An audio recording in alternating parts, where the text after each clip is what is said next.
Avant que la vidéo commence, laisse-moi te souhaiter un très joyeux Noël et de passer de bonnes fêtes en famille. Oui, c'est parce que cette vidéo sort le 25 décembre et dans la vidéo, je ne savais pas qu'elle allait sortir le 25 décembre, voilà.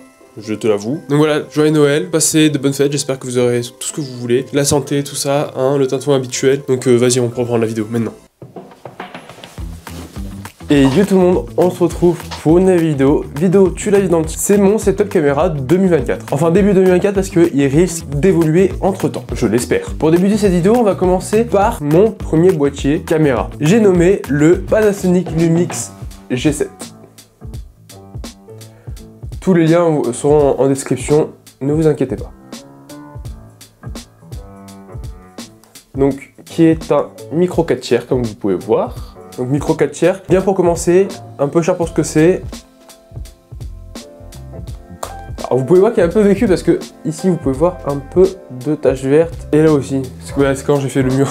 Donc ce Panasonic Lumix G7 est très bien pour commencer, que ce soit pour la photo ou la vidéo. Il a ses limites. Quand je dis qu'il a ses limites, c'est par exemple si vous l'emmenez dans le froid, on a pu le voir avec la vidéo qui s'avait juste ici. Attendez, hop, juste ici. Il a eu du mal à faire le focus en Islande dû au froid. Il a ses limites aussi en termes de rentrée de lumière, vu que c'est un micro 4 tiers. Donc en basse lumière, c'est très difficile de faire des photos ou des vidéos. Je crois qu'il est à 24 millions de pixels. Je suis pas sûr de l'information. Parce que si je me suis trompé, je vous l'affiche quelque part sur l'écran. Donc en termes de port mini HDMI, port et deux ports que je n'ai jamais utilisés. Même, en fait, je les ai jamais utilisés. Donc, je peux pas vous dire s'ils sont bien ou pas. Jamais utilisés. Vous avez, bien sûr, le port pour le micro. Ah, oui. Je sais pas si c'est que sur le mien ou s'il y en a d'autres. Moi, sur ma prise micro, il y a un faux contact. Donc, c'est pour ça que dans les anciennes vidéos, quand j'avais le micro-cravate, vous entendiez un petit...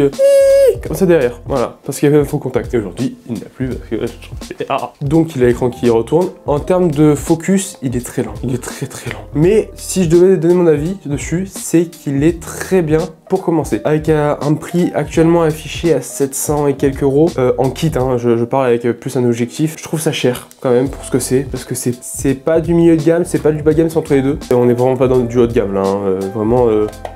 Tout est en plastique, tout ça, c'est pas le meilleur quoi. Si vous voulez commencer avec une très bonne base, presque professionnelle, partez et qui ne coûte pas, qui coûte moins de 1000 euros, partez sur le G9 à la limite si vous restez du micro 4 tiers. Et si vous avez le budget, n'hésitez pas à partir sur un GH5 si vous voulez rester en 4 tiers et avoir des objectifs pas très coûteux. Alors tout est relatif, hein, ça dépend de quelle marque vous prenez ou même de la qualité. Pour le petit boîtier qui m'a accompagné beaucoup de fois, hein. Ça fait longtemps que je l'ai, je crois que ça fait 3 ans, un peu plus de 3 ans que je l'ai. Il commence à mourir, il est en train de mourir là actuellement. Des fois en plein tournage, alors, parce que oui, j'ai oublié de préciser, il peut pas filmer à l'infini, parce que tout simplement c'est une question de licence, parce que pour avoir un boîtier qui filme à l'infini, il faut payer une licence, c'est dans le prix du boîtier, hein, parce que c'est considéré comme une caméra cinéma.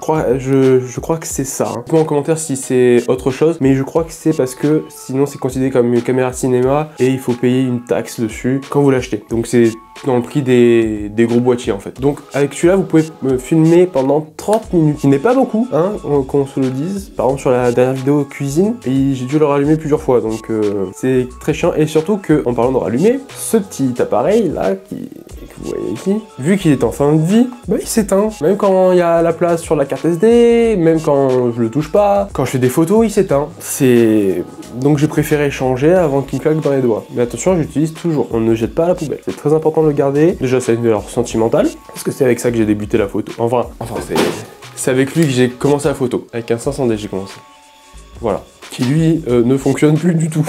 Donc après je suis passé sur lui, un hybride, et même une valeur sentimentale. J'ai commencé YouTube avec, enfin les vidéos face cam avec, j'ai commencé la photo avec, j'ai fait plein de choses. Et surtout il m'a accompagné sur plusieurs voyages. Donc voilà, petite valeur sentimentale. Maintenant en termes de boîtier, j'ai le Sony Alpha 7 IV. Donc je vous en ai parlé dans la vidéo de l'unboxing de lui-même. Donc je pense qu'on va passer un petit peu. Si vous voulez, je peux vous donner mon ressenti actuel dessus. Depuis que j'utilise, ça fait presque un mois et demi que je l'utilise en mode intensif, d'accord? J'ai pu remarquer que la batterie, elle tient extrêmement bien en tournage ou en shooting. Ça peut shooter une journée entière, je peux shooter 3000 photos et à la fin de la journée, il me reste au moins 20-25% de la batterie, sachant que je n'éteins pas parce que j'ai peur de louper des choses. Donc voilà. D'ailleurs, si vous voulez voir en action, n'hésitez pas à aller voir mon Instagram, il y a un Reels dessus, ou mon TikTok, parce que j'ai commencé TikTok Oui, et oui, pour la photo.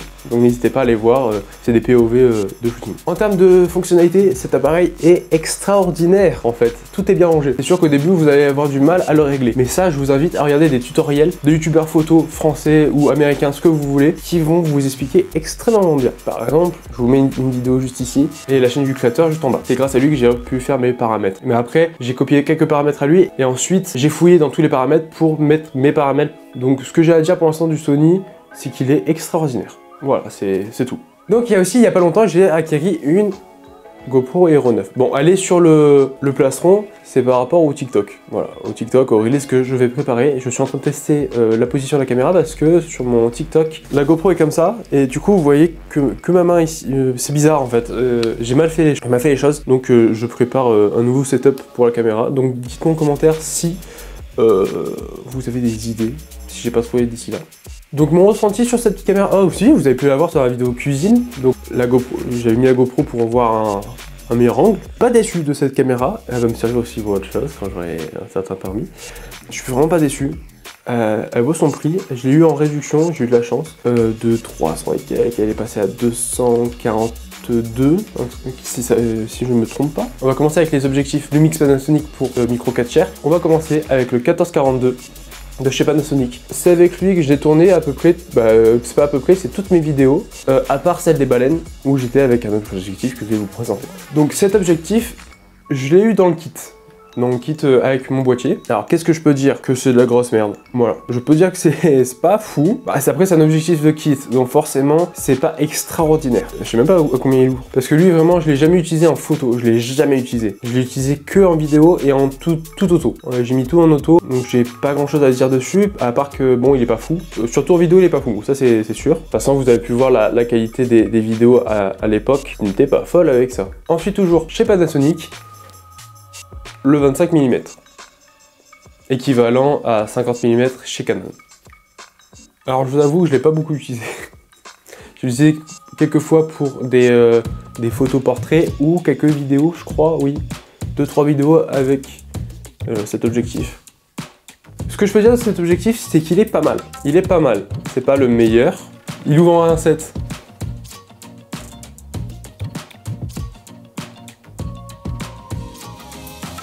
Donc cet objectif est pas mal, c'est pas non plus la haute qualité, mais on s'y approche. Voilà. Le petit dernier de chez Panasonic que je possède, c'est mon petit chouchou. Voilà, c'est avec celui-là que j'ai fait beaucoup de photos dans la rue, et je le trouve juste incroyable. C'est 45-200 de chez Panasonic.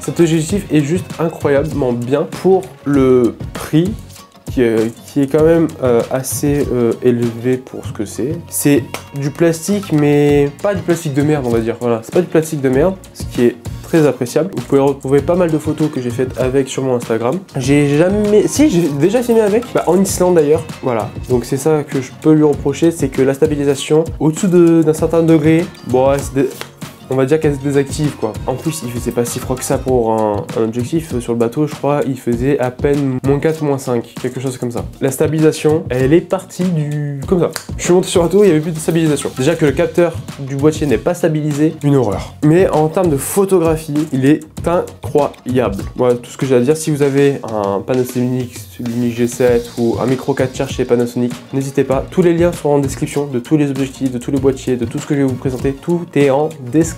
Donc si vraiment vous voulez faire parce que c'est un téléobjectif, de la photographie de rue ou de mariage ou etc, n'hésitez pas à prendre celui-là. Peut-être pas à 45-200, mais à 200 mm c'est toujours pas mal. Maintenant les objectifs pour le Sony Alpha 7 IV, j'ai choisi, donc comme vous avez pu voir dans une des précédentes vidéos que je vous affiche juste ici, je vous ai présenté le Tamron 28-200. Donc je vais pas m'étaler dessus, vous avez déjà mon avis, je l'ai utilisé entre temps etc. Mon avis n'a pas changé, je trouve juste incroyablement bien, il vaut son prix toujours, il est juste magique, je dirais. J'ai pu le tester en condition nuit, parce que pour le TikTok j'étais au marché Noël de Toulon la nuit du coup, enfin la nuit vers 18 h, mais vu qu'il finit à 18 h ces temps-ci, j'ai pu le tester dans la nuit. Certaines photos à du grain parce que j'ai dû zoomer dedans, j'étais trop loin du sujet. Vous vous doutez qu'il y a un autre objectif, parce qu'il est là quoi. Mais le 50 mm, vous n'allez pas le voir dans cette vidéo, parce que je vous prépare une review dessus, donc je vais pas vous le présenter là, parce que sinon ça ne sert à rien de faire une review dessus. Bah oui. Donc maintenant en termes de micro, ça n'a pas tellement changé, j'ai toujours le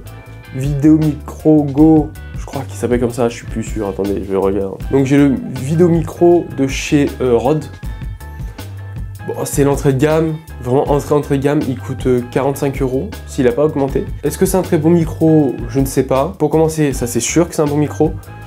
En intérieur, il faut pas l'utiliser, ça c'est sûr parce que j'ai pas trop de choses à dire parce que j'utilise pas vraiment en fait. Celui que j'utilise le plus, il est là, il est juste ici. Vous m'entendez avec un micro HF. Donc qu'est-ce que c'est un micro HF? C'est un micro à haute fréquence. Je ne suis pas raccordé à la caméra en fait. Il y a juste un petit boîtier qui est juste au-dessus de la caméra, qui est branché à ma caméra. Et moi sur moi, j'ai un autre petit boîtier qui est donc sur la caméra, il y a un récepteur et moi sur moi, j'ai un émetteur. Ces micros, c'est les micros Wireless Go de chez Rode, donc c'est tout premier je crois. Bon, vous l'entendez, c'est une bonne qualité, même vous avez pu l'entendre parce que vous n'êtes pas obligé d'avoir un micro cravate avec. Moi je l'ai rajouté pour plus de qualité et être plus à l'aise. Parce que sinon, vous pouvez voir que juste ici, vous avez un micro. Donc vous n'êtes pas obligé d'avoir un micro cravate. Moi en termes de micro cravate, j'ai celui-ci. Le Lavalier Go. C'est pas le Pro. Parce que le Pro il coûte plus de 100 balles et j'avais pas envie de mettre 100 balles dedans. Mais je pense que ça va être un de mes prochains achats, d'avoir un meilleur micro cravate. Même si celui-là, il est... Vous entendez quand même la qualité, c'est pas de la merde, hein. C'est du très bon. Maintenant, en termes de lumière, ce que j'ai, c'est... normalement j'en avais deux, mais j'ai cassé une ampoule et impossible de trouver la bonne référence. Et comme j'ai pu vous parler dans une des vidéos, j'ai une autre lumière que mon frère m'a offert, qui est une... Attendez, j'ai marqué le nom. Une Zhiyun Molus G60. Je suis pas sûr, la ref est dans la description, normalement c'est ça. J'arrive pas à me relire en fait, c'est ça le problème. Cette lumière, c'est un petit spot, donc pour ce petit studio vraiment, c'est un petit carré. Et avec, il y a eu quelques petits équipements, comme par exemple la softbox qui est dessus. Ceci pour adapter d'autres softbox, donc c'est Zhiyun, pardon, Zhiyun. C'est ça la marque. Donc c'est, je vais vous le montrer, hein. Alors c'est très qualitatif, hein, je tiens à préciser. Donc c'est pour mettre sur un pied comme de lumière et pour installer de réels softbox, donc de gros projecteurs, tout ça. C'est un adaptateur en gros. Maintenant, en termes de trépied, ils n'ont pas vraiment changé, ils n'ont pas changé du tout en fait, hein. C'est toujours le Neewer 66 pouces, donc qui va à 2 mètres, et le Redjet Carbone. Voilà, ils n'ont pas changé. Il y a aussi toujours le petit Manfrotto. Parfait pour les vlogs. J'ai rien à dire dessus, ils sont tous les trois très bien. Peut-être le Redjet qui est bon, un peu trop petit à mon goût. Donc là j'utilise pour mettre ma lumière. Donc c'est pas mal quand je suis assis quoi. Sinon elle est sur mon bureau. Donc bon. La vidéo touche à sa fin. N'hésite pas à me dire en commentaire ce que tu as comme matériel toi aussi. Ça m'intéresse de savoir ce que vous avez comme matériel. Si j'ai des choses à améliorer en termes de matos, de montage ou de tournage, n'hésite pas aussi à me le dire en commentaire. C'est très important que tu me le dises. Voilà, c'est très important. Toute critique est bonne à prendre si elle est constructive. Attention. Si la vidéo t'a plu, n'hésite pas à t'abonner, commenter et la partager. Et surtout, mettre la cloche sur toutes les notifications, c'est très important pour ne rien louper. Et si tu veux soutenir cette chaîne, n'hésite pas à mettre ton plus gros pouce bleu. C'est comme ça que je peux soutenir la chaîne gratuitement. C'est pas beau ça? Ah si, c'est beau. C'était moi, c'était Nubio. Moi je te dis à la semaine prochaine. Bisous.